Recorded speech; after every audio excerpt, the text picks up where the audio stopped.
빅테크 주가 정말 어디로 튈지 모르는 폭풍 같죠? 그런데요, 오늘 이 시간에는 이 엄청난 성장 뒤에 숨어 있는 아주 흥미로운 질서, 바로 프랙탈 이론으로 그 비밀을 한번 파헤쳐 보려고 합니다. 네, 맞아요. 차트를 딱 보면 정말 어디까지 올라갈지 모를 것 같은 그런 강력한 에너지도 느껴지고 동시에 불안하기도 하죠. 거대한 파도처럼 시장을 그냥 휩쓸어버리는 이 힘은 대체 어디서 오는 걸까요? 그런데 만약에요, 이 모든 혼돈처럼 보이는 움직임이 그냥 마구잡이가 아니라 마치 자연의 법칙처럼 어떤 일정한 패턴을 따르고 있다면 어떨까요? 자, 바로 이 질문에서부터 오늘 이야기를 시작해 보겠습니다. 자, 그럼 오늘 우리가 살펴볼 내용들입니다. 먼저 빅테크가 왜 이렇게 성장하는지 그 퍼즐부터 맞춰보고요. 그리고 오늘의 핵심이죠. 자연에 숨겨진 코드인 프랙탈이 뭔지 알아볼 겁니다. 이걸 시장에 적용해보고 또 어떻게 신호를 읽어야 하는지, 그리고 마지막으로 리스크와 큰 그림까지 쭉 훑어보겠습니다. 자, 그럼 첫 번째 이야기, 빅테크 퍼즐입니다. 도대체 무엇이 이 성장을 이끌고 있을까요? 아주 근본적인 질문부터 시작해보죠. 이 거대 기업들은 왜, 어떻게 계속해서 성장할 수 있는 걸까요? 성장의 핵심 동력은 크게 세 가지로 볼 수 있습니다. 첫째는 뭐니 해도 AI 혁신과 클라우드 붐이에요. 생성형 AI에 대한 어마어마한 투자가 마이크로소프트, 아마존, 구글 같은 기업들의 클라우드 매출을 그냥 폭발시키고 있거든요. 그리고 두 번째는 전 세계적인 디지털 전환 추세죠. 팬데믹 이후에 원격 근무나 이커머스가 일상이 되면서 B2B, B2C 할 것 없이 기술 서비스 수요가 엄청나게 늘었잖아요. 마지막으로 아주 강력한 생태계입니다. 애플 앱스토어나 아마존 프라임처럼 한번 들어가면 나오기 힘든 그런 강력한 성을 쌓아두고 사용자를 꽉 잡고 있는 거죠.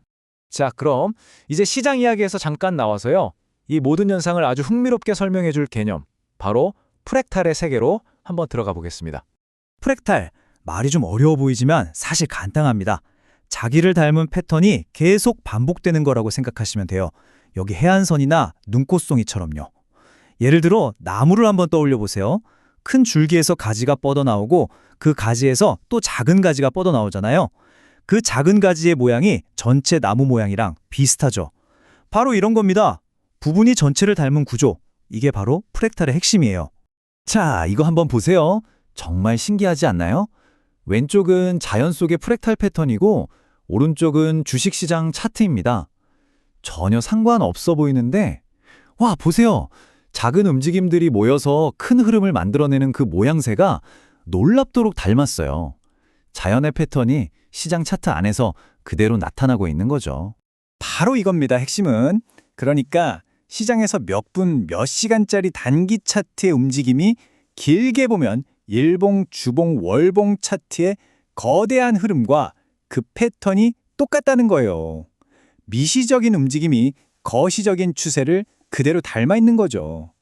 프랙탈 이론이 바로 이 지점을 파고드는 겁니다.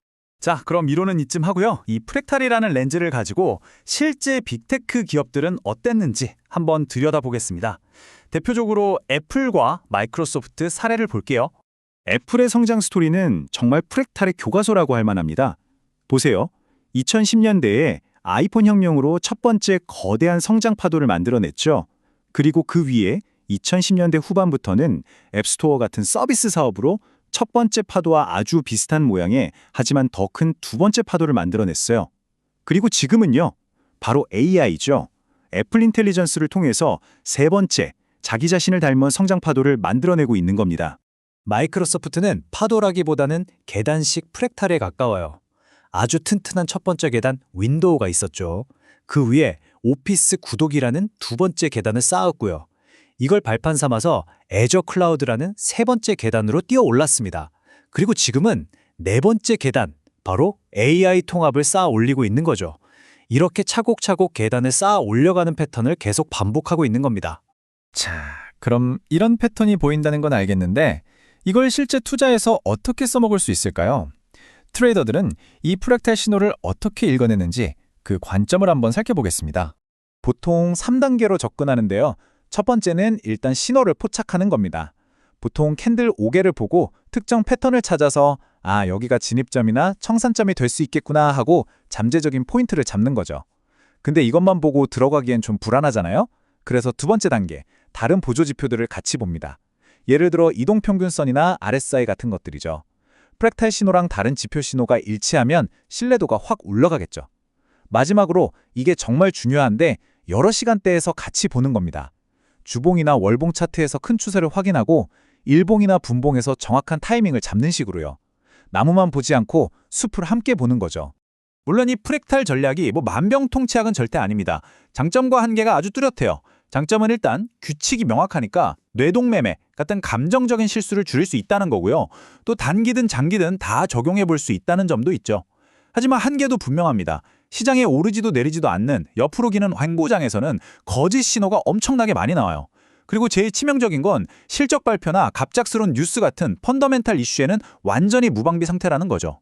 또 하나, 이건 후행성 지표라서 가격이 이미 움직인 다음에야 패턴이 완성됐구나 하고 확인이 된다는 점도 꼭 기억하셔야 합니다. 자, 그럼 이제 시야를 좀 더 넓혀 보겠습니다. 이렇게 빅테크가 프랙탈 패턴을 그리면서 성장하는 게 과연 시장 전체에는 어떤 영향을 미치고 우리는 어떤 리스크를 생각해야 할까요? 그 큰 그림을 한번 보겠습니다. 결국 이 프랙탈 패턴을 만드는 진짜 엔진이 뭘까요? 그건 바로 인간의 마음입니다. 탐욕과 공포라는 아주 원초적인 감정이죠. 투자자들이 더 오를 거야 하는 탐욕에 휩싸일 때 상승 패턴이 만들어지고 시장이 과열됐다가 이젠 끝이야 하는 공포가 덮치면 하락 패턴이 만들어지는 거예요. 이 심리의 순환이 바로 프랙탈 패턴을 계속해서 찍어내는 동력인 셈입니다. 그리고 이런 빅테크의 성장은 집중화 리스크라는 그림자를 점점 더 짙게 만들고 있습니다. 이 차트를 보시면 전 세계 주식시장의 바로미터인 MSCI 월드지수에서 상위 5개 기업이 차지하는 비중이요. 2018년에는 한 12% 정도였는데 지금은 20%를 훌쩍 넘길 기세예요. 이게 무슨 말이냐면 전 세계 시장이 단 몇 개의 빅테크 기업의 움직임에 휘청거릴 수 있다는 뜻입니다. 이런 직중화 현상이 가져오는 파급 효과는 생각보다 심각합니다. 첫째, 우리가 안정적이라고 생각해서 투자하는 인덱스 펀드가 사실상 그냥 빅테크 펀드가 되어버리는 거죠. 둘째, 가치주나 모멘텀 투자 같은 전통적인 전략들이 잘 안 먹히기 시작합니다. 왜냐하면 시장 전체가 그냥 빅테크 따라 움직이니까요. 그리고 어쩌면 가장 큰 문제인데요. 빅테크 주식들이 다 같이 오르고 다 같이 내리는 동조화 현상이 심해져서 우리가 흔히 말하는 계란을 한 바구니에 담지 말라는 분산 투자의 의미가 점점 희미해지고 있다는 겁니다. 자, 마지막으로 여러분께 질문 하나를 던지면서 마무리할까 합니다. 앞으로는 인간의 감정이 아니라 냉철한 AI가 트레이딩을 지배하는 시대가 올 텐데요. 그렇게 되면 오늘 우리가 살펴본 이 인간 심리의 거울과도 같은 프랙탈 패턴은 과연 어떻게 될까요? 더 명확하고 예측 가능한 형태로 진화할까요?